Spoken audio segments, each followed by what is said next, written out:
Hello, everyone, and welcome to episode number 55 of the unofficial Rogue Company podcast, BROGUECAST. I'm here with Co-Reed. Here with Dart Lord. I'm here with Garbo. And I'm here with Griffin. And this is the Rogue Company podcast, bringing you all the news that you need to know about Rogue Company. And we're going to start it off here with, I guess it's going to be the Vivi update or the Cyber Summer update. I'm not exactly sure what the name of it is, but we do have some information here. So we're going to start off with the new Rogue Vivi, aka Rhodey, right? First of all, before we get into the statistics here, I like the name Rhodey better. Yeah. Okay. I don't disapprove. The other one, Vivi. It's Vivi. Vivi. What's Is that she, name? Is she Why does she have Vi's two names? sister? Well, Oh, is that her real name? Rhodey is like the Rhodey's her working. nickname. Rhodey's the working name. You know how like some Yeah, of them were Rhodey's called Pumpkin and Guava and all that stuff. So Rhodey was her working name, her data mind. Yeah, Rhodey's better though. Yeah. Rhodey got a Vi. Yeah. I mean, how are you going to make that call out?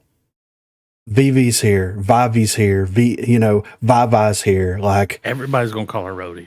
I mean, I would rather call I her know Rhodey. I am. Yeah, exactly. Yeah. We probably will. It's gonna be Rhodey, dude. It's going to be hard, especially it's been a year since we're finally getting a rogue, and all the information that we've had about this character over the past 3 months has been Rhodey. And then they're like, well, that's the working name. And I'm like, yeah, but like the community has kind of already gravitated towards that name. Might as well just, I don't know, keep it that name, right? But anyway, it is what it is. For as long as it's been not revealed or like not been released, yeah. I mean, how long has it been? We've known about it for how long? In a minute. It's been a while. It felt like a Way year. too long. Yeah. Way too long. Technically, we shouldn't have known about it that long if they, you know. Yeah. So for her primary ability, it is called Stage Presence. It is an area of effect buff for teammates that's within 20 meters of Vivi. Stage Presence heals and or overheals affected allies, depending on their current health, for 30 HP, with the overheal decaying at 5 HP per second. It also grants affected teammates 10% movement speed for 10 seconds. So if you're within the 20 meter radius, you're going to get a 30 HP buff on your HP, and then you're going to have a 10% movement speed for 10 seconds. The HP is going to decay at 5 HP per second, but my question is that after the 10-second thing happens, or is this something that's going to be like, you're going to get the overheal and then it's immediately going to start decaying? Because like Chalk gets his overheal and then it almost starts decaying immediately after he procs the overheal. So that's one of my biggest questions for this character moving forward. What do you guys think about the ability? She is a support character, by the way. Being that it's in the proximity, I think it might be okay. I mean, it's 30 meters, right? So it's only, so you got to consider it like it's the Dahlia distance. Well, it's a little bit shorter than... Oh, did you say 25? It's 20. 20. Mm. Okay.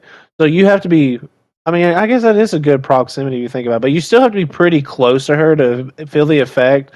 And then I'm sure, like, I don't know, it's questionable. I think it might be okay.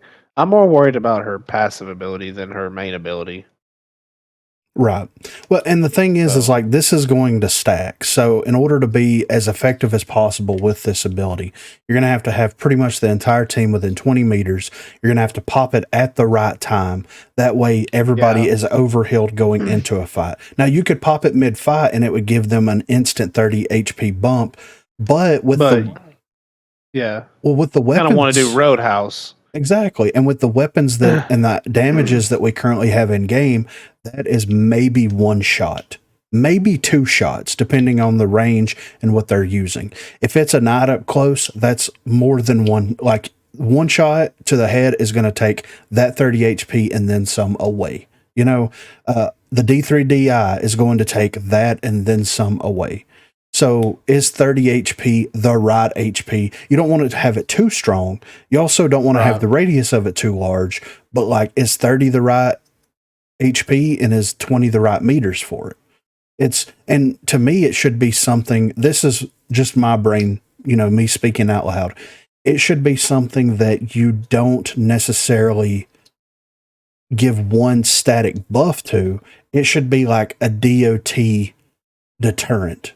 Like it should trickle HP out over the course of like 10 seconds instead of one flat buff. All in one go. Yeah, it's kind of like a mobile healing station, basically, is what I'm saying. To me, that would feel like it would be a little bit better, because if Chalk does his Chalk ult and then gets the Vivi proc, then that is over 200 HP that character is going to have. Anvil is going to have 75 armor, 100 HP, plus 30 on top of it. Same with Trench. Like, certain team comps are going to abuse this in a negative way, I feel. Yeah, I can see that. So, and then you're going to have the 10% movement speed on top of that, which, if you're pushing a site, is going to allow you to get in there, and people aren't going to be ready for that for at least the first couple of weeks of the update, and you're going to be able to outgun their tracking to a certain extent, in theory. So They weren't already leaving the game. yeah, for real, right? This Roadhouse is going to be a new one they've never seen before. Yeah. So for the passive ability, it's called Smooth Moves. So it is a modifier to her dodge roll. While sprinting, Vivi can activate dodge roll and enter a power slide that allows her to hip fire while sliding. Enemy rogues will need to adjust their positioning in the presence of Vivi to account for her ability to slide around corners and pressure sensitive angles for her team. Well, this is all I'm going to say about it. We just got the juke immunity bug fixed in the game. Like, this was something that has been plaguing the game off and on for over a year at the time that they fixed it. So one character introduces a no damage bug into the game. What is this going to do? And how fast is the slide? What's the distance of the slide? Is it going to be further than a dodge roll? Is it going to be faster than you're going to be expecting it to be, like, in comparison to a dodge roll? And like, is it going to get her stuck in weird collision issues? Because right now there's already cover that we can get behind and can't stand up. Could you imagine sliding into a piece of that cover? Like, what? Exactly. So how is this overall going to pan itself out? It's going to be very awkward.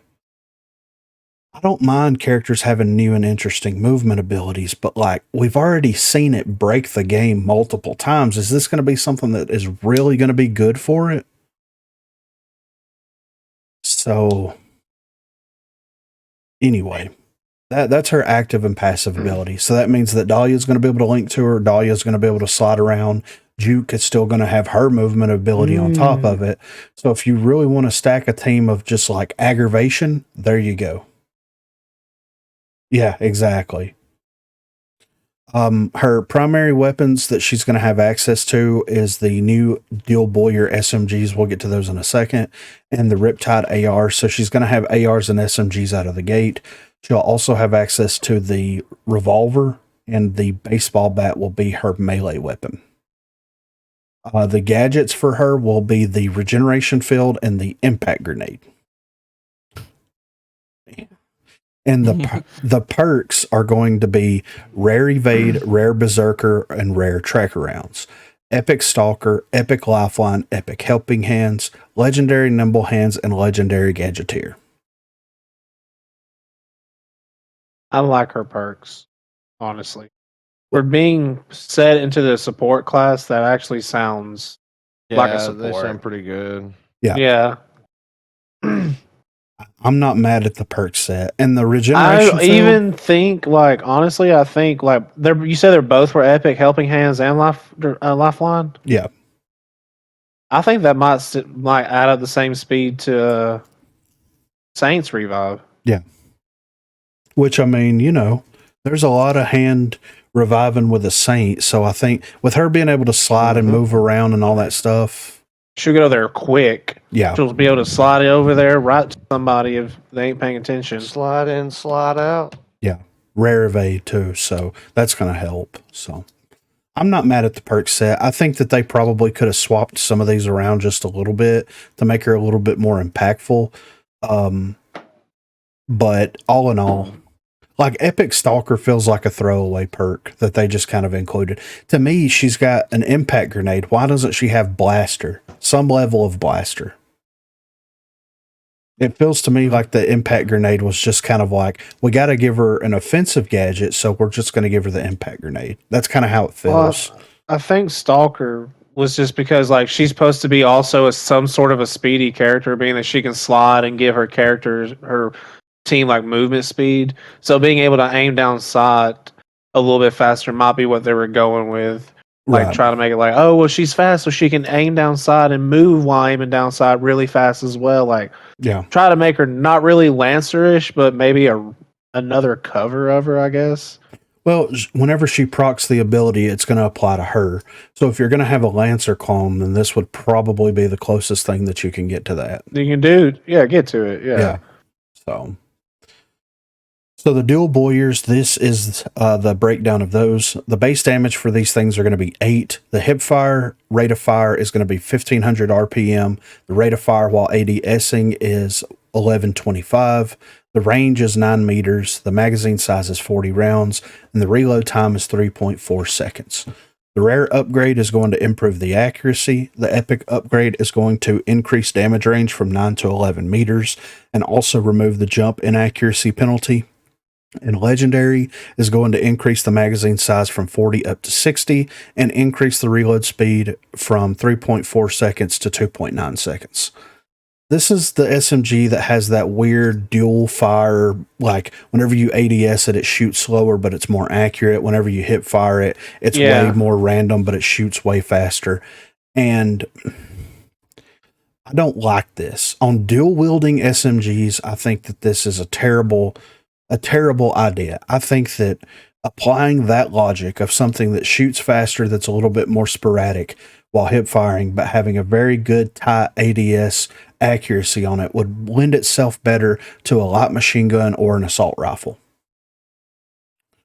It would be like the perfect, short, mid, and long range hybrid weapon that you could put onto a different weapon class, to where if you have to hip fire, if it's an assault rifle and you have to hip fire it, it's going to be a little sporadic, but you're going to dump a lot of bullets out. So even though some of them's going to miss, you're still going to net more damage than maybe some of the other assault rifles. On the vice versa of that, whenever you're ADSing it, you're going to be very accurate and the damage range on it's going to be really good. So to me, whenever you have a dual wielding weapon in any game that's ever been released in the history of gaming that I'm aware of, it's always been one trigger shoots one gun, one trigger shoots the other gun. There's no ADSing, because how do you, in reality, aim 2 weapons at one time?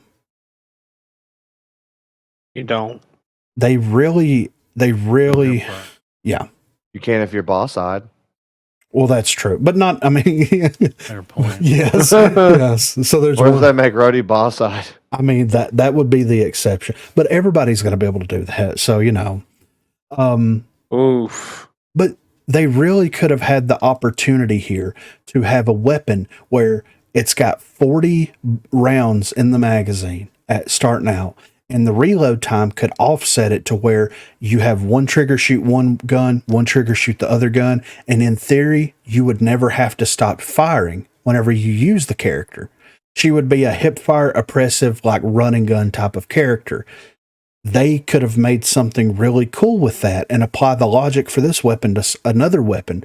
But just like Juke and a lot of the other things that they do in this game, they just try to stack too much shit onto one thing and try to make it super cool and super unique, and end up failing every step of the way. Every time, too. It's like that would have been they could have made it really cool, really fun, all hip fire. You're able to juggle the reload time and manage your magazine size and all this kind of stuff. They didn't do that.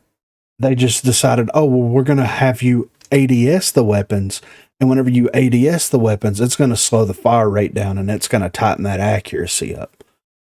Okay, so are you going to introduce another set of like dual wielding weapons in the future where you can do like something like the hip fire thing with them? Missed opportunity. If they do, I would predict them doing like this is the only thing that makes sense for me with the dual wielding outside of the little pistol things Mhm. is like double barreled sawed off shotguns. Yeah.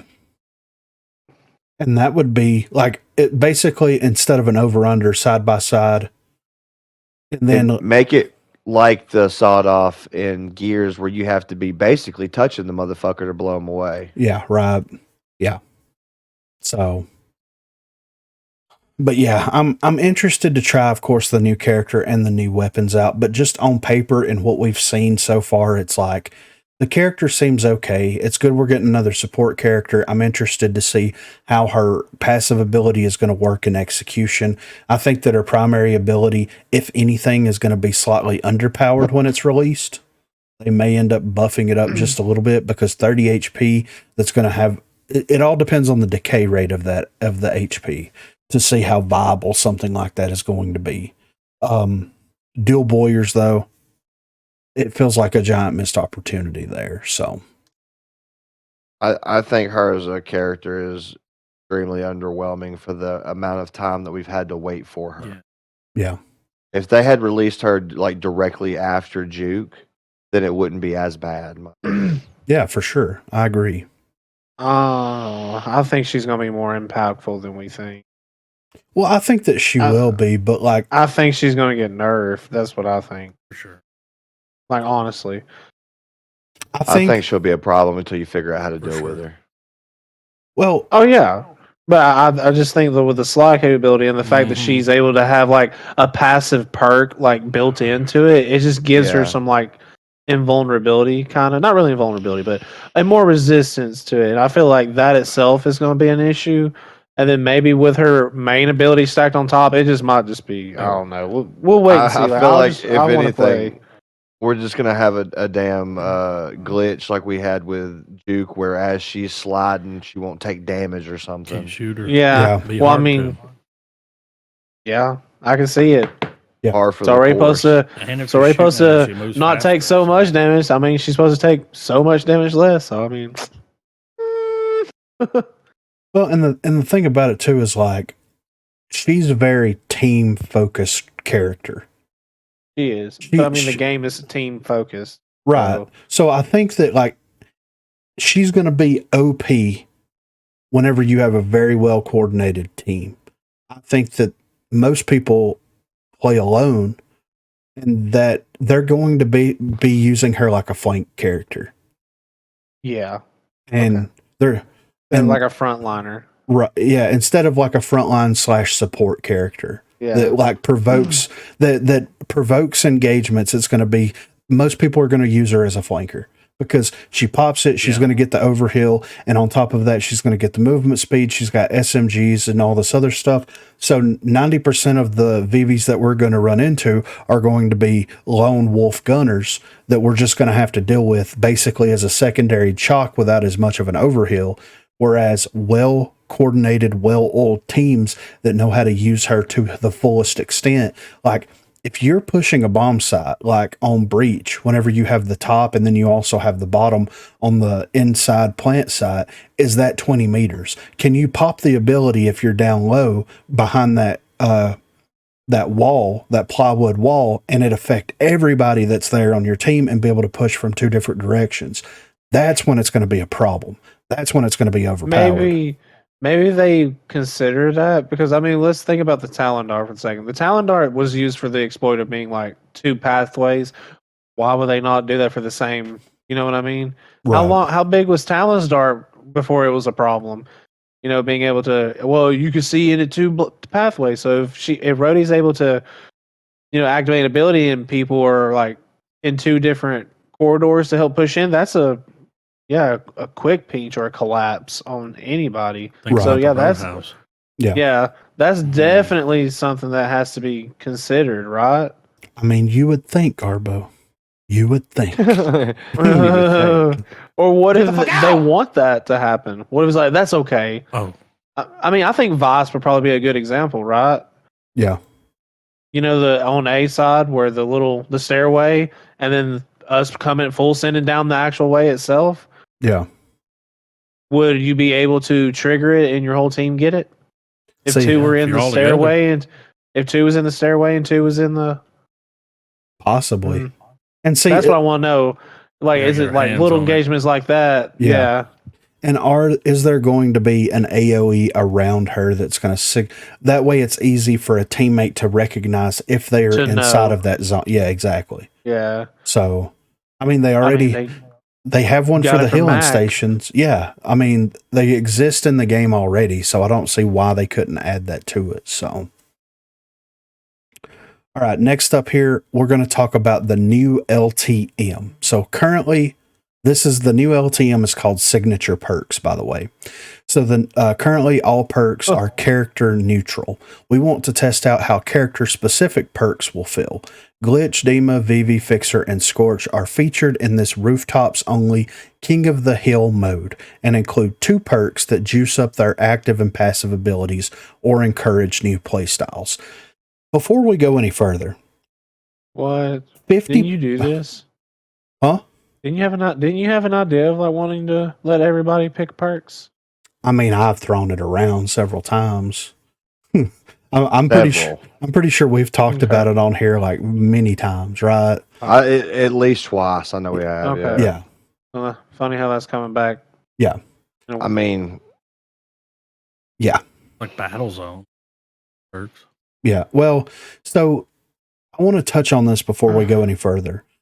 That 50% of this idea is incredible. 50% of this idea is complete dog shit. Okay, it's incredible that they're including the idea of having character specific perks and then creating a limited time mode for people to go in there and test it and to give feedback on what they think about the signature perks and things like that. That's how they should test. Like, since the PTS is non-existent for console players and nobody on PC seems to ever get on there, this is a cool way to introduce new concepts, new ideas, and new things into the game to test them out in the live environment and to gather feedback on it. Why the fuck are we playing rooftops only King of the fucking Hill when King of the Hill isn't a fucking game mode in the game that you can queue at any time other than quick play? And I don't think I've ever played fucking King of the Hill on rooftops. No. What the Yeah, I fuck don't are they think thinking with No, this? it's always dodgeball or Like, I something mean, like I that. feel like you should play the actual game modes. exactly. That They need a playlist. Not gonna fucking It should just be LTM with the signature perks that is either strikeout or demolition, and that's it on any map. So, but they're going to add these signature perks that's going to affect a character's passive or active abilities, but you're going to include it on a game mode that you can't just queue into. Also, on top of that, like, demo plays way different than strikeout plays, right? So yes. some of these signature perks may be broken in strikeout because of the nature of that game mode, but they may be balanced for demo and vice versa. But we're going to test it on King of the Hill because what the fuck do we know? Like, that's the favorite game mode, right? but if it's King of the the Hill. But If they're it- not even putting it on that. yeah, like if it's the favored game mode, then why is it why is it not a queuable mode? Like, that to me is what's insane. We have 2 ranked queues, demo and strikeout, but we're not going to test these on either one of those game modes. This is We don't want to split the player base. it's That'd be the answer. like I said, 50% of this is a good idea. 50% of it is It's dog coffee shit. creamer, dude. Yeah, it is. It's coffee cream. It's clown shoes, dude. That's what it is. So we do have a couple of these signature perks here. I'm going to read them off to you guys, see what you guys think about them. So Vivi, one of her perks, she will take 20% less damage while sliding. Also, Probably what she'll already do, right? well, you know, Just think about it. yeah. No. So it'll be 40% with the perk. Also, on top of that, one of her other perks, because each one's got 2, her stage presence also grants 10% plus 10% fire rate to nearby allies. Damn. Fire That's rate. Yeah, so their gun The fires. shoot faster. Yeah, 10%. Break that D40 out, baby. No. Also, That I can tell already. That's going to be a bad idea. oh, That's TTK changes. just wait, Garbo. Also, keep in mind as we go through this that these are going to be perks that, in theory, since they're signature perks and they change the way that active and passive abilities work, you have to imagine that these have to be 20 to 25K to be able to buy one of them, right? So Right. you're going to have to save many rounds and maybe forego weapons, gadgets, and other perks to be able to purchase one of these. At least in my brain, that's what makes sense to balance it. But what do I know? So for Dima, okay, and there's some Dima changes that's going to make more sense with this. One of his perks is going to allow explosives to knock back their targets. And then the other is going to give him one additional shot of the MIRV launcher. So he could just knock you off the map. Yeah. So he can either bounce you around or he can shoot you twice. So it's like that, what is it? The blowgun. Yeah, the reflector. Yeah. Oh, with damage. With damage, yeah. Yeah. Well, it depends Except on how you much the bounce back. Two of them. Yeah. Right. Oh, Sounds man. awesome, man. Yeah. Well, Especially I on mean, I rooftop. do like the idea of it being a limited time mode that actually gives them feedback, because we can tell them and be like, "Hey, man, this is dog shit." Like, Yeah. ugh. Yeah, but we got to Yeah. play all the other game modes to try to get that game mode. I Right? mean, yeah. We got to play Battlezone. No, So it'll be its own LTM queue. it's just LTM. Oh, it'll have its yeah. own? Yeah, Oh, it'll be its Yeah, own yeah, queue. yeah. Yeah. We ended up Oh. playing Battlezone anyway. Yeah. Oh, you had to do quick play.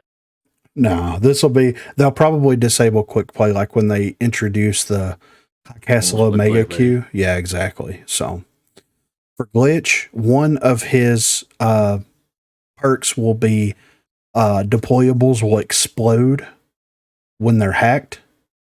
Everything, like whenever you hack the Ronin Barbed wire, dart, everything? yes, everything that exists on the map that you hack, it will explode. Will people take damage from that? Oh yeah, Didn't it originally do that? I'm with that. Well, they'll blow no. up, but you don't take damage from it. It just goes away. Gone. so Now like you're so going to take damage. I'm about it. so like whenever Ronin throws her knife and an enemy standing next to that knife and you hack it, it will cause it to detonate and down that character. I don't know what the damage It's a true hack, modifiers. dude. Yeah, but it will cause. So imagine playing Strikeout with Trench, where he's got 3 barbed wires and like 2 or 3 trophy systems laying around, and you hack all that stuff at one time, and it makes the entire point explode.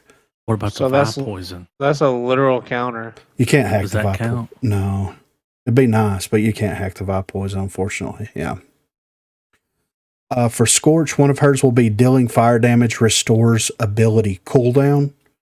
So whenever you proc the ability, it's not on cooldown yet. But like whenever you punch someone, it causes a little bit of fire damage, and whenever you use incendiaries, it causes fire damage. So that as you deal fire damage, it will cause the cooldown for the ability to lessen.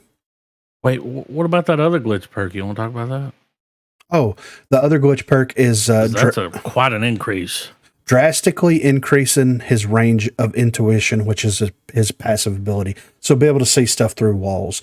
Right now, it's currently at 30 meters. It could extend it up to 100, So you can see it on the entire map. basically. I mean, for the most part, yeah. I mean, dude, they're kind of fixing glitch what they did with his thing. Yeah. I'm not mad at what he can do. Not with He's not a with his hacker, main you know? event? Yeah. Yeah. Oh, so if you buy it, he can hack from that far away, but he can hack anywhere on the map anyway, right? No, You just can't do the whole No, you reveal just be able thing. to see him It's through his- the wall. yeah, it's Okay, his you can just passive. see the thingies. Okay, Yeah. all right. so like if you're pushing a bomb site and someone's putting trip mines behind you, like they're flanking you, you'll be able to see it You further know they're away. there. Yeah. Okay. So we did one of the Scorch one. The second one for Scorch is dealing fire damage heals for half of the damage being dealt. Whoa. So if you hit someone with incendiary, it does 12 damage. You're getting 6 HP back each tick. whenever you're shooting someone with the fire with her ability. So whenever the bullets hit, it does a flat bullet damage, but there's also like damage over time that happens with it where it does like 1 or 2 tick damage. So you would be gaining basically 1 to 2 HP back every time that you cause that damage over time effect to happen. So basically it's like life leech for her. Will be unstoppable. I mean, she's already strong. I don't think she needs that. She already has bounce back too. Like the whole team. Dude. Yeah. I don't know. All right, this is the last one, Fixer. Okay. Whenever he pops the thermal glasses, he gains 1 additional ammo. One additional ammo? Like what? Didn't they take away an extra Explain that. Well, I mean, how useful is he gets that? an extra bullet? Yeah. With weapon mastery.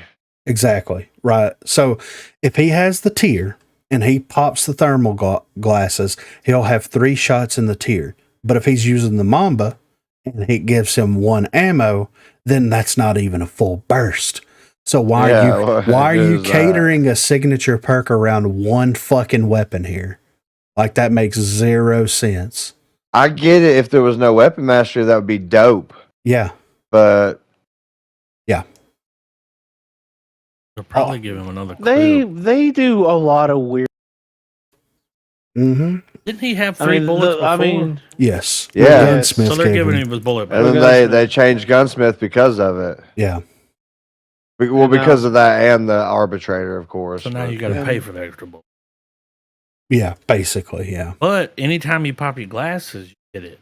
Yeah. And I don't know if it's like... You could pop your glasses a couple of times. Yeah. So, we'll see. I don't know if it's going to be like for the duration, every time you reload, you have that extra bullet, or whenever you pop it, you just gain 1 additional bullet at that moment, or, you know, like this is all... in the chamber. Yeah, right. And then his other perk is going to damaging an enemy with armor deals an additional flat damage, maybe possibly somewhere around 10% more damage. Now, the Dima and the Fixer signature perks, at least what we have here, are going to feed into balance changes that we're fixing to get into with those 2 characters, by the way. So keep the signature perk thing in mind when we go into this for a second. So I'm going to go ahead and hit on that, and then we'll talk about it as a whole. So for Fixer, they are nerfing his Full Metal Jacket, which is his passive ability, and it's going to only ignore 70% of the armor as opposed to 100%. We've seen this in game already. We were talking about that the other night. They've already updated the description. So if you hit someone with a bullet that does 100 damage, it's going to do 70 damage to the HP, 30 damage to the armor. So if they're adding additional damage to that, I don't know if that's going to be, with the signature perk, if that's going to be an additional flat damage to armor, because it says damaging an enemy with armor deals additional flat damage. So I don't know if that's going to be damaging specifically the armor, or if it's just an armored target in general is going to receive more damage to the HP and also to the armor. I don't know how that's going to work. That's going to be kind of a trial and error thing that we're going to have to dive into and kind of fully explore. For Dima, I'm going to preface this real quick, guys, that this is a good change, but this is also a fucking terrible change at the same time. Okay. They're removing EMP grenades and giving him impact grenades. I mean, why? So now, wait a minute.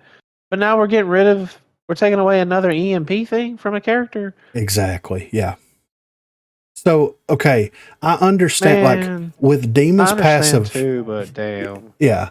So with Dima's passive ability, whenever you throw the EMPs and it explodes near someone, it reveals them. The impact grenades have a similar AoE on it. So whenever you throw them, and it has the same property that EMPs have. So whenever it hits a surface, it detonates. So now it's going to be increasing the damage, especially with Legendary Tenacity. It's going to be increasing the damage significantly, but they didn't give another character EMPs. They should have fucking done that. Like now we had 3 characters. Now we're going to be back down to 2. Now it's going to be Dallas and Scorch, and that's it. Yeah. And Glitch's hack is a worse version of EMPs. I'm just gonna say it. I think he's got the worst versions too, because like if you buy, like you upgrade the fucking EMPs, the duration lasts so Dude, long, and you can throw that thing faster than you Yeah, Exactly. you can throw it You way just faster pop than you it. can hack, dude. instead of pulling that thing. Then Then if you're running Gadgeteer, you can just reduce the cooldown of it even longer. You can't do that with Glitch's ability. I don't think he has Energizer. He might. If he but I don't does, think it's so. not enough to be impactful. I think, yeah, I was about to say, I think he's got Gadgeteer, honestly. So on one hand of it, Dima is going to effectively be the only character in the game at the moment that has 2 lethal gadgets. Runway had 2 lethals. They swapped out the Semtex with the smoke grenades, which is, it's a good change, whatever. Like, we've talked about that. But he's going to be the only character that's going to have access to 2 lethals. He's going to have the Merv launcher, he's going to have the regular frag grenades, and also the impact grenade. And if you couple that with his signature perk, where whenever you hit someone with something and it causes knockback damage, with the impact grenade, you're going to be able to impact grenade. You're basically going to be able to have the reflector. Oh, dude. With blaster. Yeah, I mean, exactly. Energized, just Legendary let's go. blaster. Yeah, so he's like, quit being big baby. No. Yeah. So like I said, it's a good change for Dima. I don't mind him having the impact grenade and also frag grenades. I think it makes sense for his character. I think it makes sense for his passive and his kit. But why did they not give someone EMPs? Like, they need to give a couple of someone. Yes. Yeah. At least 3 more people. Yeah. It can't be that hard. I mean, we've got 3 characters with flashbangs. We've got like 1 or 2 characters that have stems. Like, to me, they could remove the stems altogether and slot in EMPs to some of these characters. Like, I don't understand. Like, when you have oppressive characters like Cannon, Sigrid, Umbra, several of these characters that are very oppressive, that, I mean, there's counters that exist for them, but the easiest way to deal with them in the moment is an EMP grenade. But you're playing ranked, or you don't have the foresight to be able to pick a character that, you know what I'm saying? Like, you ain't got the foresight. Yeah. Oh. So before we get into the next thing, like, as far as signature perks, giving each rogue their own unique 2 perks that they have access to that kind of modifies their play style a little bit, things like that. Just based off of the information that we have, what do you guys think of like signature perks as a whole? And then what do you think of like the signature perks that we kind of know about? I mean, we've talked about something like that for a while, and I think it's a good idea, but like some of them need to be looked at, like the fixer ones. Yeah. Needed on a different game mode. Yeah. Do it with demolition. It makes more sense. You're dead. You respawn. Not a big deal. Yeah. Exactly. And I mean, yeah. And the thing with King of the Hill, real data, you got to do the 1 life mode. Come on. Well, like, okay, King of the Hill versus Strikeout, for example. King of the Hill drops money piles. You can gather cash super quick in King of the Hill. Yeah. You can't gather cash as quickly in Strikeout. So it should be dodgeball. It should, yeah. Dodgeball would be better than. Yeah, I agree. A little harder. Yeah. You can come back, but. Yeah. Always got to go. Yeah. I don't think that all these are bad. I don't think that I think that it helps some rogues. I think that it makes it very interesting for other rogues. But like, to me, if we're going to like give characters signature perks that change their playstyle up just a little bit, then let's look at Scorch as an example here versus Glitch. So Scorch is a very aggressive character already because SMG shotguns. She has armor, she has fire immunity, all this kind of stuff going for her. So on top of that, they're going to give her 2 signature perks that increases her aggressiveness. That's not changing her playstyle. That's just feeding into the playstyle that already exists. Whereas Glitch Glitch is supposed to be a breacher, but he's usually played very passive whenever he has the ability to just to make deployables explode. Then that encourages his breacher and a little bit more fast paced and a little bit more of an aggressive play style there. Oh yeah.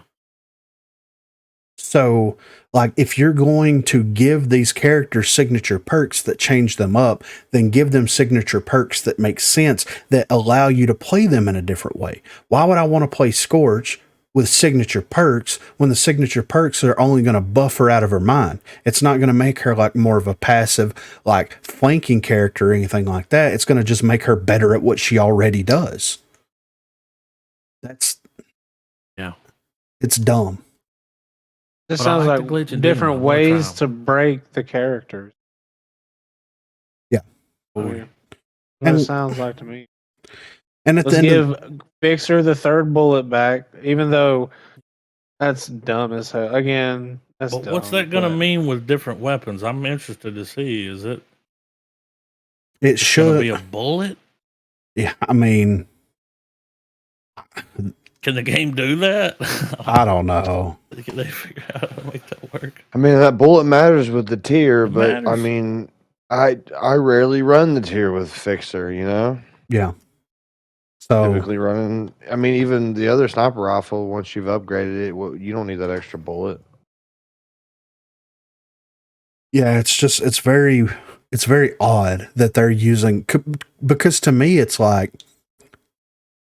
why wasn't Runway part of this to make her a proper support? Why wasn't Saint part of this to make him more of an aggressive, push like breacher type character?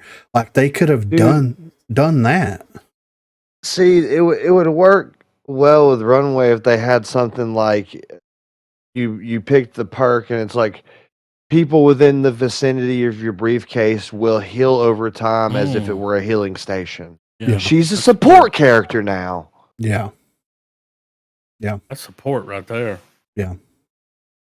So, I mean, and they say it here. It says, 2 perks that juice up their active and passive abilities or encourage a new play style. So, like, okay, they worded it where it's like, okay, it makes them really, really good, or it can change their play style up. But for me, if you're going to have like these unique perks that are kind of baked into it, why do I want to play an overly aggressive character even more overly aggressive? Yeah. Like, I want to play them in a different kind of way. I want to play them in a more unique way than that. Like, they could have done something with Scorch to where whenever she's using her ability, like whenever she's shooting a target, it causes like the duration to extend, or From it her fire causes, damage. yeah, or it causes Yeah. ammo to come back, but like it's Well, they're healing her. catering to the sweat. Well, what I thought would be Yeah. dope is if you're looking to play her as something other than like aggressive, you play her defensive. You can you have a perk that when she fires her ability and shoots the ground, she makes a small puddle of fire like a fire Oh, it'll grenade. burn you. Yeah, that would And be if kinda, she's using a machine Yeah. gun, then she could just make a larger puddle of That's fire. genius. yeah, And it that's just burns as long as a fire grenade You would shoot burn. a corner, yeah, that makes block sense. a wall off. Like that's Yeah. It would be like Torvald's ult in Overwatch. Yeah, Dude, Like Out of all exactly. of lava being those- sprayed, you know? hers is by far going to be the worst. Go up again. Yeah, for sure. For Yeah, sure. Yeah, for D40. sure. Just yeah. damn. I mean, imagine, she's fire, right? So imagine, and this might not be for her, but just imagine a character to where whenever you pop the ability, and I think Scorch's ability would be perfect for it. It doesn't cause you to do damage over time or anything. It doesn't even allow you to shoot your weapon. But whenever the enemies are throwing things, they're attracted to the character, and the character absorbs the damage from it. Like basically a walking trophy that can't Like shoot. cold. Yeah. And it just pulls everything into it and absorbs everything until the end of the ability happens. And you would have to time it out where it's like, okay, I'm going to pop this ability. It lasts 10 seconds. If they start util dumping and everything doesn't explode before that duration Take the ends, damage. you're going to get hurt by it. But if you time it out and they throw things at you in that way, then you absorb it. And that's that. Like, that's a unique defensive play style That right is there. unique. But Like, if Rogue Company did that, here's what they would do. They do that. It's like she takes all the damage in, and then she Mhm. puts it out in a clip. Yeah, right, yeah. You know, that's how Yeah. they do it. Yeah, I know. Gotta come out. Yeah. Takes all the damage in and has a small nova of the damage come out Yeah. from them. A Yeah. sun blows up. Yeah. So they just basically people will be popping the ult, taking all the damage and running straight to the team and exploding. Yeah. It's like, come on, dude. Like, no, dude. Tactical shooter. Quit thinking with your dick and think with your brain. Come on. But anyway, I think signature perks is a good idea. I think that encouraging different playstyles for rogues is a fantastic idea because essentially, if you're going to be adding 2 signature perks per rogue, then in theory, that should allow you 3 different ways to play that character.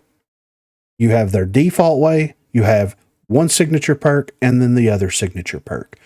So some of these feel lazy, some of these feel rushed. Some of these feel like afterthoughts. I just feel like people knew they were going to get fired. Yeah, well, yeah, there's that too. Do we have a lead developer now, or is this just a company that's... Haven't heard anything. Okay, yeah. Yeah, nothing. So there's no one to yell at. Radar's in charge of everything. So well, he's in charge of it, but he's not a developer. But he's in charge of everything.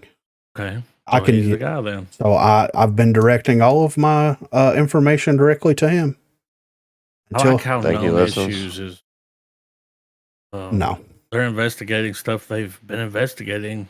Yeah, through the history of the game. I mean, yeah, we're continuing. We hadn't found what we're looking for. Continuing to investigate server issues causing matches failing to kick off. We are continuing to investigate server desync issues during matches. That's a big problem right there. Yeah. Big problem. Yeah. I didn't know that one at the bottom was an issue, but that makes sense now because it's like, didn't he already throw that? Yeah. I've heard, we've been playing. It's like how did the cooldown go off? How did you get another one? So they were stockpiling them somehow. Yeah, I don't know how. I don't know. Reddit page about it, but yeah. So with this update, the Cyber Summer event, we're going to get the Cyber Summer event pass, and we do have some leaked screenshots of these skins. So first up here, we have a Lancer skin. Not exactly sure what is going on with this Lancer skin right here. It's like a masquerade, like it feels like it was arena clown suit. Like it feels like it was what's happening here, dude? Supposed to be part of the formal affairs update, but it just didn't make the cut. You know what I'm saying? Yeah. What clown? The thing around the neck. I don't get it. I don't like the skin at all, dude. Yeah, right. With the track shoes. Yeah, of course. Of course, Then we get the Noir glitch skin here. Now, we'll get to the last skin here in a second. Out of all the skins, this is by far the coolest skin. The only problem that I have with this skin is the hair. It's the same head from the other skin. Yeah, it's the same head from the Halloween skin. Yeah. Yeah. And is that Dallas? Doesn't Dallas have that body with the tie? Yeah, kinda. Yeah. Kinda. Yeah, he's got that Noir Dallas skin. So this is Glitch's version of it, and it's fine. It's not the best skin in the world, but I mean, the worst. It looks good except for the head. That's all that's all I can say about it. Then the last skin that we have here. The head's just a reskin on that one. Good. Yeah. Dude. This Umbra skin. What is this? What is X-Men character or something, dude? Like, yeah, I don't. What is going on? He's a Street Fighter character, dude. He is a Street Fighter. What does his jacket say? Who wrote on the back of it? I don't know. Oh, and the front. What is this? It's gotta be like graffiti or something. This is what you. Why is it in Russian? Because that's who leaked it. Yeah. Yeah. Yeah. Putin. But what? This is the final skin in the battle pass. Yeah, this is supposed to be the legendary. The top dog. Yeah, I'm not even trying to get that. What the fuck is? Yeah. I don't understand. What is the I theme? don't like it. Put the glitch skin at the end. Is it that hard to fucking do a theme? Dude, Mm-hmm. this is Apparently. my biggest question. In this update, we're getting a new character that is a rock star, right? In the past, we also got the Rockstar Dallas Dallas skin. Rocker. Yeah. Why? How hard is it to pick 3 rogues and give them Rockstar skins to go right in line with the release of the new 80s character? rock. Yep. Dude, Been great. Been perfect. it's not hard to come up with a fucking theme. Dude, I could Just come up with a skin for say every a character right word. now. Just walk in there. What's the theme for this month? Fruit. They can Yeah. come Yeah. up with some decent fruit skins. This Yeah. is pretty fruity. Yeah, for real. It's What like, is this? I don't know. What's the theme? There's not one. There can't be a theme for this. We have Masquerade Lancer, we've got Noir 20s Glitch, and we've But got what's the theme for this? comic book Umbra. Like He's trying to be an X-Man. Look at he him. looks like he's out He's of Comic Street Fighter Zone. 2 Umbra, dude. Yeah, I mean, He's about to have a fight with Ryu. it's just It's He's bad. gonna throw his trench coat behind him when he wins. like what are we doing over here, guys? Like legit. Like, Dude. even if I had that skin, I wouldn't use it. No, the babyface No. Umbra is No. better than this one Yeah. And I don't like by that. far. Yeah, I don't like that one either, but that's better than this. Dude, It was like They- a slap in the face. it's a Okay. huge missed opportunity. How hard is it? They could have taken the default skins for some of these characters, and like Switchblade is already basically a rocker chick in every skin that she has. Change the color palette, give them a couple of different assets, and you Yeah. have a brand new skin. Make the Merv, make her, no, it ain't the Merv launcher. Make her fucking launcher look like it's like a guitar or something. Yeah, I She mean, pulls it out, yeah, like it's not. shoots it. Come on. It's crazy. And this would have been the perfect opportunity to work in like skins that we haven't seen in a while. You could have You know they made, got a bunch. yeah, you could have made Rocker Seeker, Rocker Sigrid, and Rocker Cannon. You know what I mean? Cannon's already got a skin, the Christmas skin, where he's got it's like a motorcycle jacket, right? Yeah. Okay, we'll take that skin, get rid of the Santa Claus flare around the edges of it, give him the Christmas one.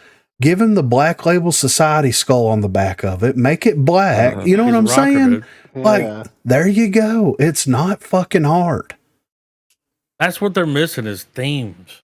Yes. That left a long time ago. What happened? Where they were like, "Fuck it, I don't know. we're not doing themes." I don't know. It's like whatever the art team has an idea for, they just make. And then when they're in there, they're like, oh, we got an event pass coming up. What's done? Well, we've got the Umbra comic book villain skin. Hang on, let me check the recycling bin. You Yeah. know? We've got the Noir glitch skin that we made, inspiration from the Dallas one, of course. Sure. And then we have this leftover skin from the Formal Affairs that we didn't use for Lancer. We gave her the other skin, the high skin on the Formal Affair update. Give me a fucking break here. Like, But when there's a theme, it makes you want to grind because you're like, oh, I want to get all the rockers. yes, I want to get all the, you know. have a I'm whole gonna try to get squad. that Umbra skin and pretend that I'm a dungeon or a Double Dragons boss. Yeah, main boss.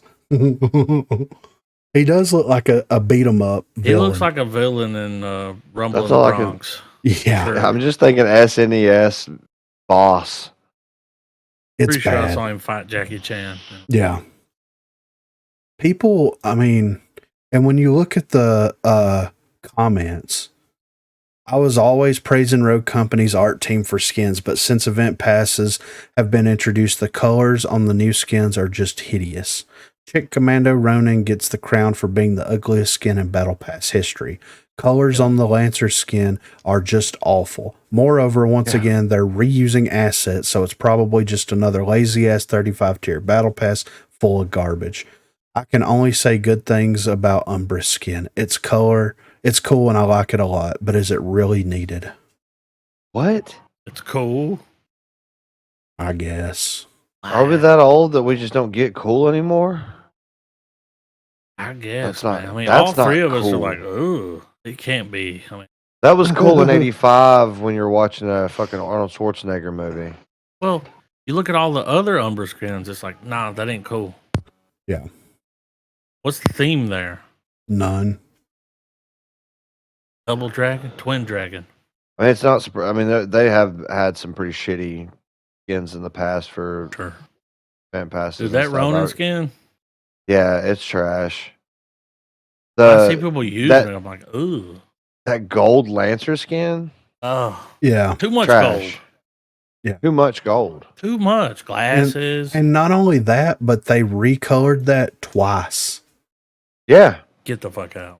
They've got a green one, they got a blue one, they got a gold one. This is rough. So Well, yeah. dude, the other night I'm not going to be able to finish my pass probably. But you know what? I'm not upset because I got these boxes. Yeah, and they'll be in the boxes, yeah. You don't have to finish it. Just get a box and open it. Oh, I got it. Yeah, right. So it be what it be, you know. So here's what I'm going to say in summary before we get to the community section here.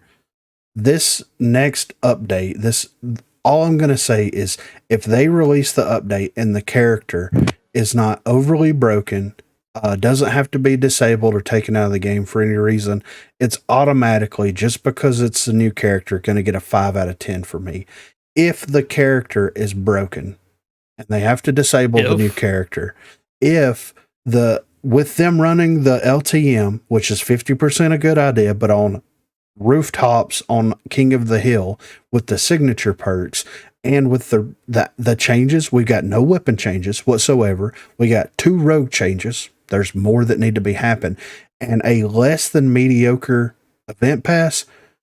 5 out of 10 if the character is released working. 1 out of 10 if the character has to be disabled. Bro, every update has been a problem, right? Yes. Always, right? Have we ever had when was the last time we had a sweet release? It's been a while. Was it Switchblade? It's been a minute. Well over a year. It's been a minute. And this character's been talked about so long. It took forever. It's been a problem for them. It's pre-Jared. It's going to be a problem. The talk of this character was pre-Jared, if I'm not mistaken. Oh, yeah. It's going to be a problem. Yeah.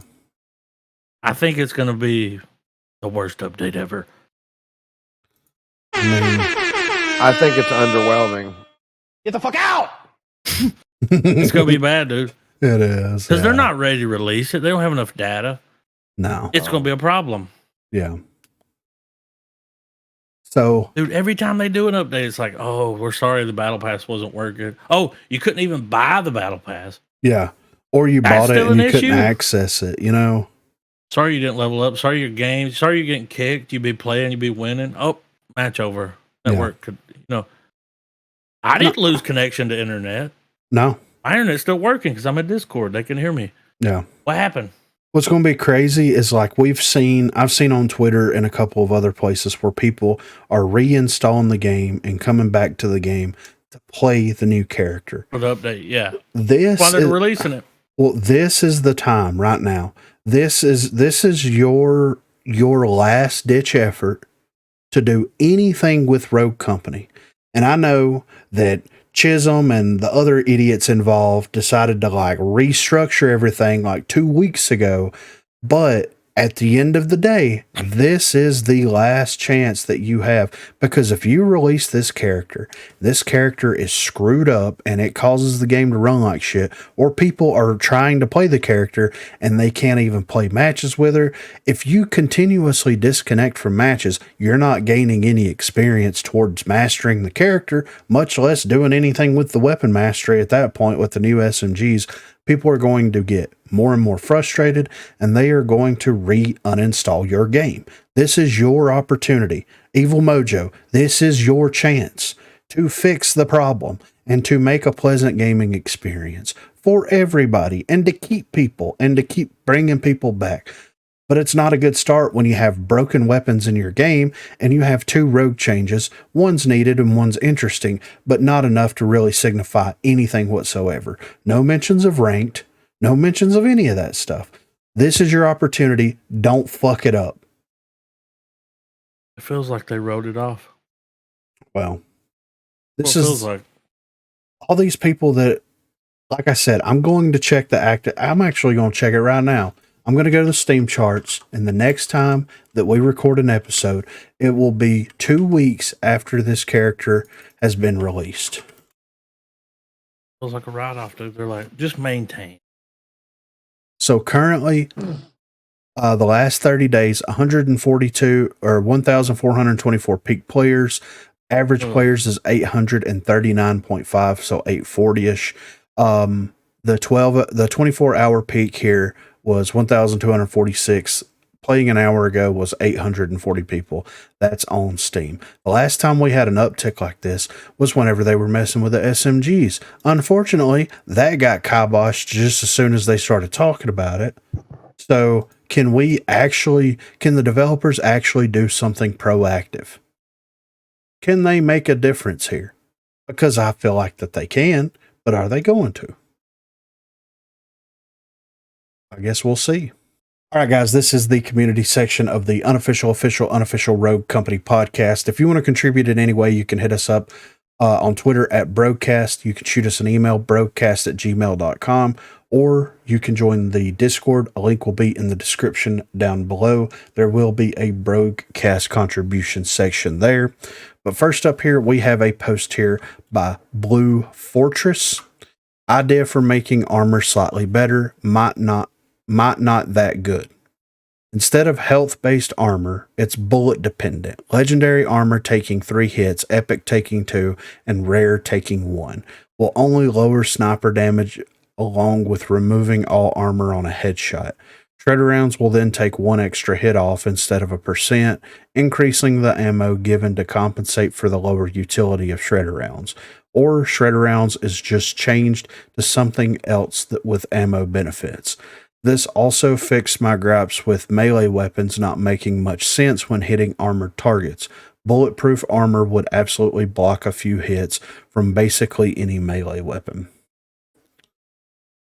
I don't like it.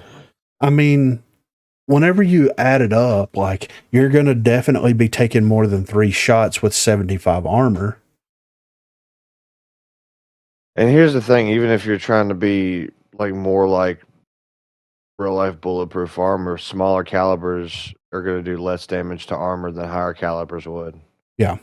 So it would make more sense for some to do more damage to the armor than others. Well, and that's why I've been very much in favor of, like, hey, why don't we get rid of shredder rounds and just bake in armor damage into weapon upgrade paths? Like, if you want to do extra damage to armor, then upgrade your weapon to legendary and it's going to do 20% more damage to armor or whatever. What if a fully upgraded armor would give me headshot protection, helmet or something, sniper rifle? I mean, that would be interesting. Yeah. Yeah. Armor. Why would I not wear a helmet? Yeah. And that's Give me something I can do and buy. Yeah, right. They're hitting all headies. Well, if they're going to have something in there that increases headshot damage, then you should have something that deters headshot damage. You can buy. Yeah, exactly. So, but yeah, I think that getting rid of shredder rounds altogether and baking that into the weapons themselves, that way it's like, oh, you have, let's say, we have 6 or 7 SMGs, maybe the Ibex is the armor SMG, and it has the highest armor damage percentage. So if you're going against a heavily armored team, then you're going to want to pick that weapon over the rest just because of the armor, damage that it does or whatever. Like, you know what that sounds like to me? That sounds like giving weapons identity. What the fuck happened to that idea? Mm-hmm. Wasn't that what we were doing like 3 months ago that just went nowhere? So anyway, that's neither here nor there. All right, next up we have a post here by Luminorian1. ROCO future devs, it's important. Hey, I'm playing Rogue since closed alpha, and my first ever time seeing the game was in 2019, and I actually signed up for updates same year and won free key in the beginning of 2020. I've been with Rogue almost 4 years now. Of course, I took some breaks, but in general, I never left this game for long. And as an OG player who was always here and supportive, I just want to ask you devs why. Why are you keeping silent about everything? It hurts. It's not that hard to make a post somewhere and just speak with community and say what is going on. Jared was fired, but you kept being silent like nothing happened. And what does Evil Mojo will maintain Rogue Company even mean? Everybody in the community is worried about the game, its identity, and you guys. Please speak with us. Here, where are we? We are your players who is still around. I hope my message will be heard. Much love. I mean, Luminorian, I suggested that some type of tweet and communication was sent out to the community, but yeah, that fell on deaf ears. So I don't know what to tell you at this point. Like, it is what it is. It's not hard to be like, hey guys, everything's being restructured. The dev team was kind of like, has been migrated together, and some people have, had to be let go, laid off, whatever. There's going to be new. To reassure people. Exactly. The game's okay. People are just leaving. Stuff's happening. Yeah. And this goes back to what I said on the last episode. In quotes, it says Evil Mojo will maintain Rogue Company. They picked Chisholm doesn't know how to fucking write a letter because they use the worst verbiage that they could possibly use in this letter that they sent out to everybody. And this is exactly what happens when you're just like, on LinkedIn? Yes. Yeah. This is exactly what happens when you don't have someone being like, hey, maybe we need to change the verbiage here just a little bit. A little bit. You definitely know it was him. Oh, yeah. I don't need a proofreader. Dude, their Twitter has almost 200,000 followers. I mean, yeah, exactly. Tweet something out. Yeah. It's rough time. Picture of the new character. Yeah. Right. And who's in rotation. Yeah. So this is exactly what I thought was going to happen when they released this. That's why I released the write-up that I did on Reddit at the time when it happened, just to kind of like let people know, hey, I can't speak for them. I tried to get them to say something, but they're fucking useless. So here's my opportunity to try. Yeah. So anyway. Next up, we have a post here by Apprehensive Wave 37. Dev stuff that would be nice in Rogue Company or next update. Don't hound me about not mentioning server and lag getting better. I find that Dima is the toughest character to survive with excluding demolition. It's a bit hard to explain this, but let me start from the top. His perks are very expensive on top of the fact that he doesn't have any perks to help him survive. You could say Legendary Tenacity does help, but it needs another perk to complement that. Every rogue has at least 2 to 4 perks that can help them survive a skirmish efficiently. Dima doesn't really have any. Chalk has Life Drain, Replenish, Energize, and Tenacity. Dahlia has Quick Hands, Bounce Back, Tenacity, and a lot more examples. A small timer bar UI for the frag grenade would make it a lot nicer to use. Anvil and Trench's legendary armor is just a curse. It's just annoying to take out and not in a good way. If there could be like a new perk that could replace legendary armor, that would be the best. Sigurd runs with shield. Her damage would best be reduced to 40 though. She was able to run in her teaser trailer. I'm stretching it a bit thin, but Dima should also have an impact grenade. He had them in the runway trailer.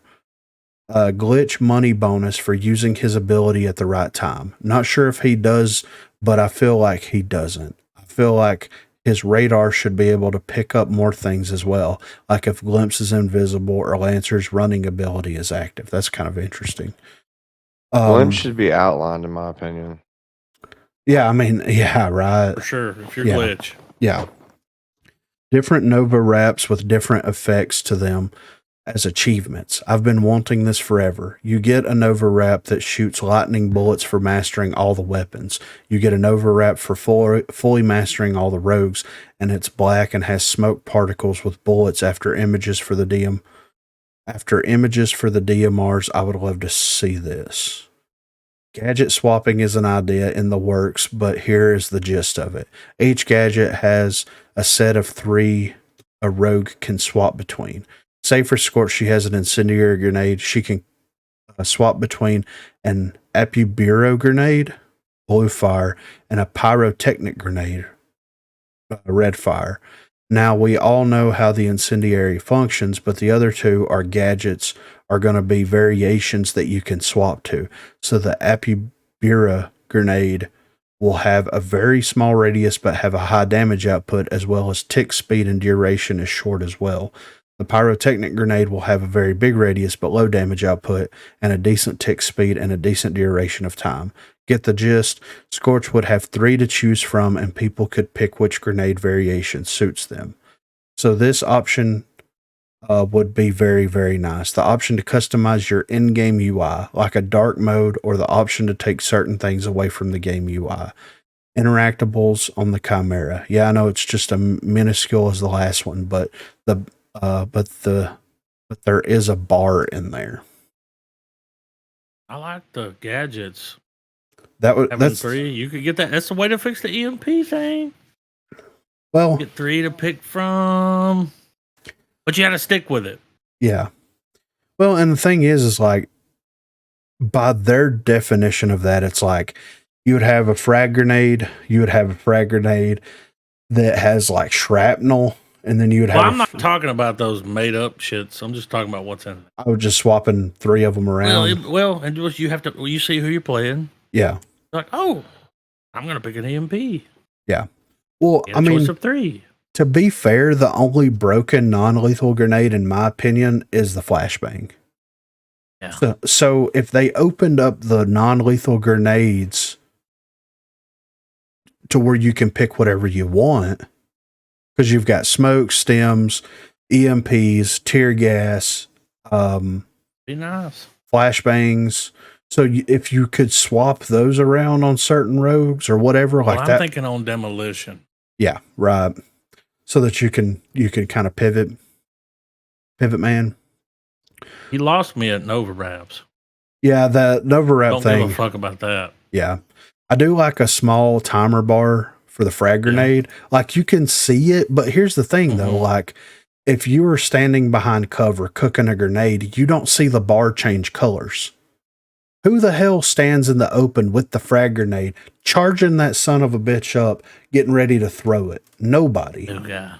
Yeah, exactly. Right. Sorry. So, but you know what I mean though? Like you're behind cover or you're like next to a wall and you're going to peek out and throw it. You just have to like, it's muscle memory at this point. You just have to know, you know? So, glitch money bonus for using the ability at the right time. I think that glitch should get money for hacking people. I don't see why that would be a negative thing. Like if Cannon's using his ability and you shut that down, you should get a little bit of change for it, you know? I think if you heal people, yeah. The option to customize your in-game UI, that would be kind of cool, right? Like if I could go in there and customize the minimap, I want to make it square. move it around. Yeah. I want to like all the stuff at the bottom of the screen other than the HP, I don't need. I know when to reload my weapon. Yeah, exactly. I want to be able to turn off hit this to open store. Yes. Yeah. Let's get rid of that. I know that I can open the store. Yeah. I don't need that there. I know what button it This is. is a match. Dude, I put in there, I was like, hey, can we please do something? This has been in the game since Minnie was there. He's been gone for how long at this point?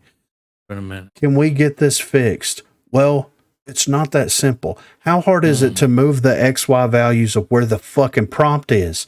If Put it in the it's corner. Put it at the very bottom of the screen. There you go. Somewhere. Get the Anywhere, fuck rid but of in the it. fucking where my gun's aiming. Yes. Where I'm trying to look to see if there's, I don't know if there's movement over there or not. I got a giant, press I to open store. Yep. It's like, give me a fucking break here. Next up is a post by My Poop My Way. Can Evil Mojo save this game? I think the potential is there. Evil Mojo is the developer behind Paladins. This to me is a good thing because this game needs to be more like Paladins. Okay, hold on. Now, before I get downvoted, hear me out. Paladins is like Overwatch, an objective-based team shooter. What is Rogue right now? A third-person tactical game based on Counter-Strike. What should Rogue actually be? A third-person tactical game based on games like Paladins and Splatoon. What is the only truly successful third-person arena shooter on the market right now? Splatoon 3, and it is objective-based with constant respawning. It works because there is no camping in Splatoon due to the constant chaos, so there is no one mad about third-person peeking around corners. Not a single person complains. Now, Rogue has this type of gameplay already with its strikeout mode.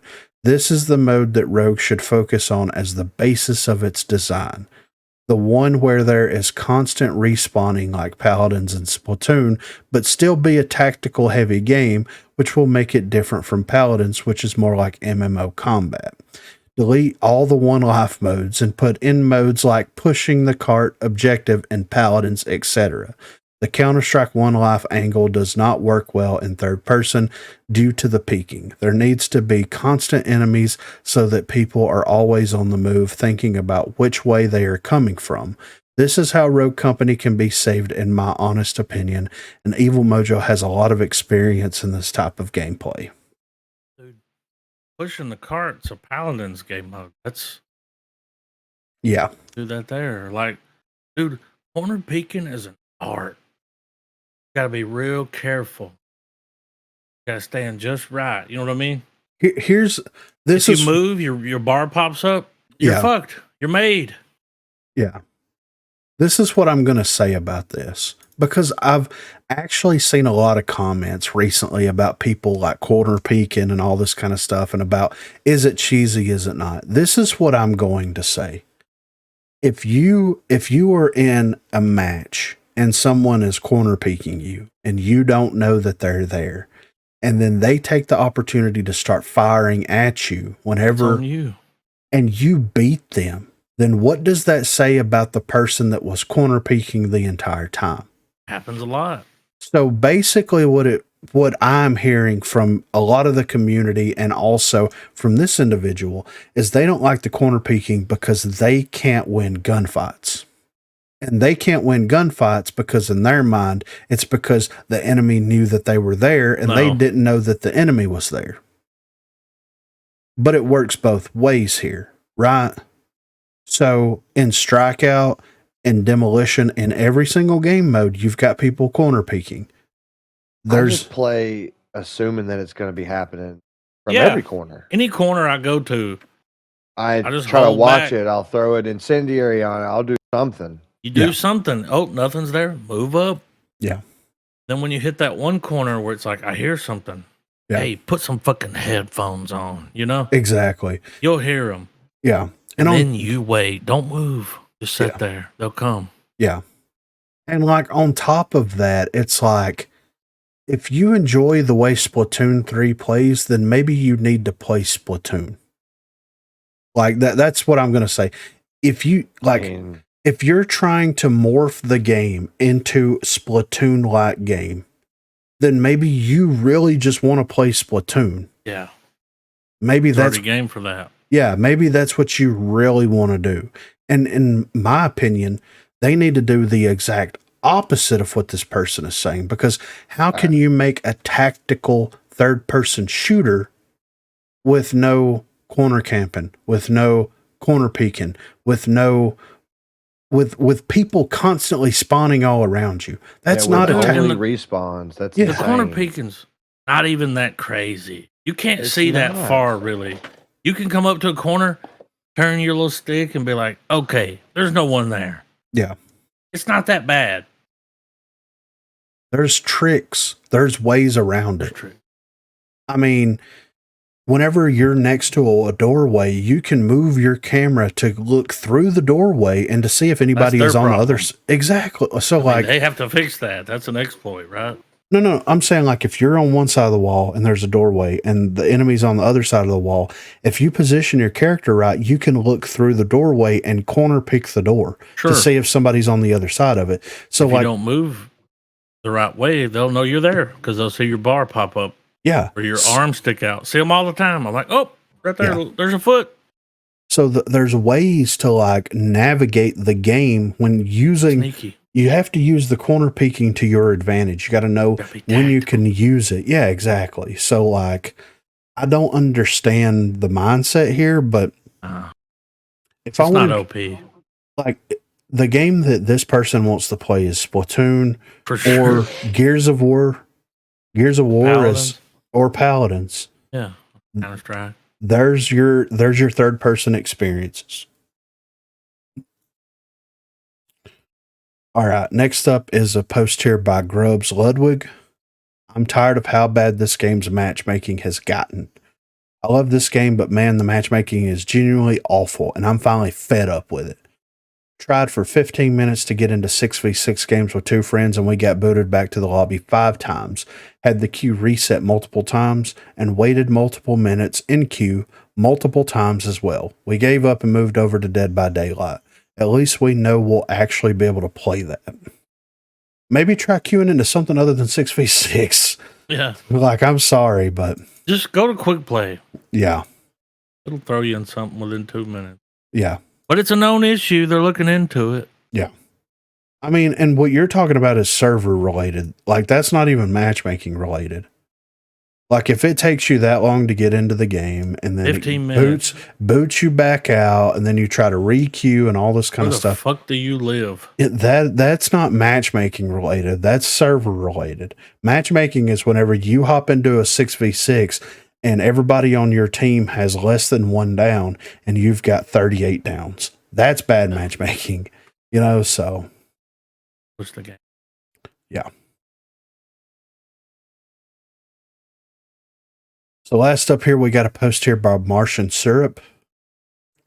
I love how this community has just accepted defeat. I think it's hilarious how whenever someone posts about bad servers, challenges not working, rewards just straight up not being given out, hackers not getting banned, and other bugs and glitches, the usual response on this sub is, you new here or you'll get used to it. Like, I'll look at other game subs and people are outraged by the most minute things. Like, I wish Rogue Company's biggest issue was occasional low FPS or the battle pass having to be delayed a couple of days. If a game like Fortnite or Rainbow Six or COD ever had a glitch like the one we have with the HRM challenge, it would be fixed within a day and all players would be compensated for it. And I know Rogue doesn't have the same resources as the bigger games, but the fact that they have been aware of it for at least 2 weeks and still haven't fixed it is just comical at this point. Now, this is a very good point here. Like, I've noticed that a lot of the outcry from the community as far as servers, matchmaking, bugs, inconsistencies, all that kind of stuff, it's kind of died down a bunch because the community is like, fuck it. Like, yeah. That's where we're at, right? Yeah. I mean, we can only complain about the same thing for so long. For 54 episodes. Yeah, I know, right? I know. So, like, but you'll see people that are like, why doesn't so-and-so have a skin? I'm like, that's what you're worried about? Yeah, right. Yeah, I know. I want to be in your games. Yeah. What's happening over there? Yeah. I mean, we've had our fair share and we've read so many posts about people talking about all the usual suspects here, and it's gotten to that point now where the community is just like, either play the game and deal with it or play something else at this point. And that's not really the mindset that you want your community to be in. Like, you want your community to be outraged because the matchmaking isn't working correctly or the servers are screwed up or that one of the challenges isn't tracking correctly or whatever. Like, now they just accept it. It's yeah. What's Rogue Company, man? What do you expect? Exactly. And that's sad. Bad. That is bad, dude. That's so sad. because it's like, fuck it. Like, of course the game doesn't work. Of course I'm shooting someone and my bullets aren't doing damage to them. You know, the servers, yeah. frames on fucking Palace are still bad. Yeah, right. Of course, we're playing a match and it's 5-5, and we're down to the last person, and they're right in our sights, and the game lags out, and we don't get any credit for it. Of course, that happens. And like on top of that, if you go watch people stream other than people that just run custom matches all the time and like tournaments and stuff, if you go watch someone that's streaming the game and they are playing public matches, and you see the amount of times that they have issues. You see the amount of times that bugs, network disconnects, matchmaking issues happen. It's pathetic. Like, if people only watch Rogue Company content now to see how bad things are fucked up. Well, dude, when they did the update shows, the shit didn't work right.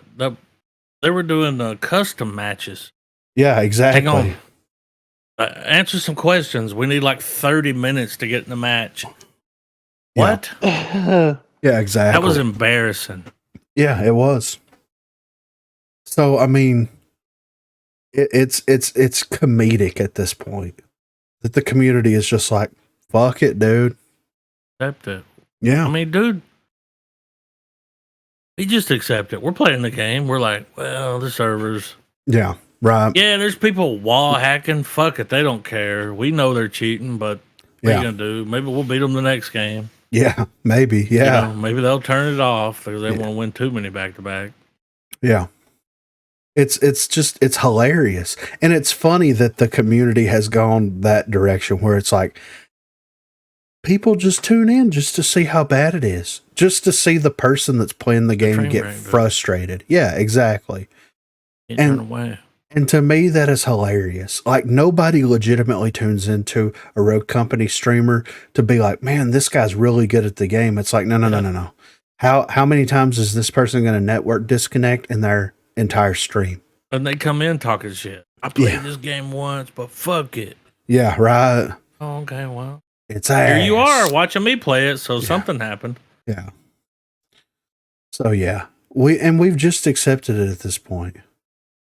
Like the newest, we're cucked. Yeah, right. Yeah, we're getting cucked by Rogue Company. Dude. What is it? Adam 22. We're getting Adam 22 over here. Hey, man. But this update was pretty much already lined up. You know, they were ready to pull the trigger on this before all this Evil Mojo stuff happened. Every update after this is going to be controlled exclusively by Evil Mojo, and I said this earlier in the creator Discord, I think now is the time that the community needs to be most critical of the game. For sure. I think you got to let them know. Yes. All right, no lead developer. Yeah. This is dog shit. Somebody got a promotion. You know what I'm saying? Like, so we've got to let them at the end of the day, like, it's either going to go one of two ways. They're either going to get off their ass and fix it, or they're going to let it go DKO path. And either way, I'm going to be fine. I don't rely on Rogue Company to feed myself. Pay your bills, yeah. Nothing. I'll find something else to play. But I would like to play it, so I hope they fix it. I mean, absolutely. I've been here this long. I've got over 1,000 hours in the game. This is bullshit if they're just going to lay down and die, you know? Yeah. Yeah. This is the make it or break it point for them. Like I was saying before, like, this is going to be the telltale sign of, like, are they going to put forth the effort to try to make a pleasant experience?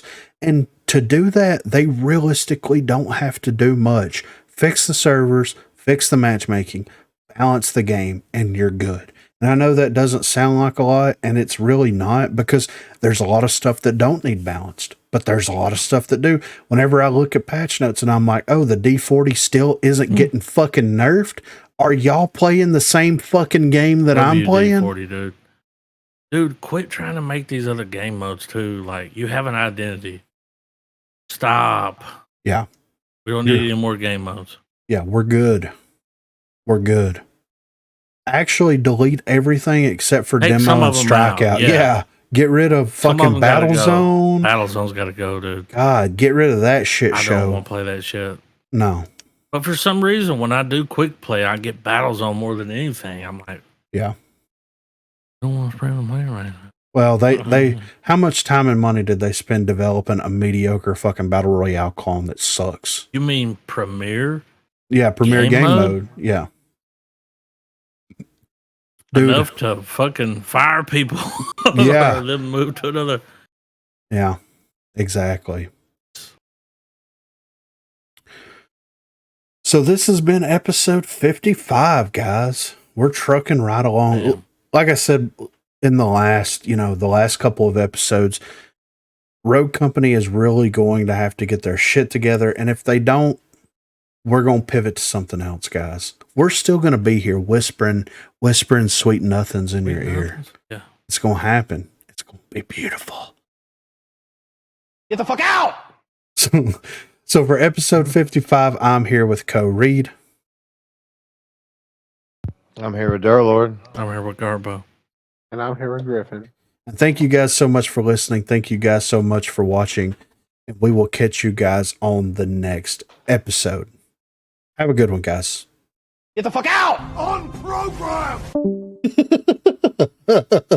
You hit him with the on program? I did an on program and then a Discord leave.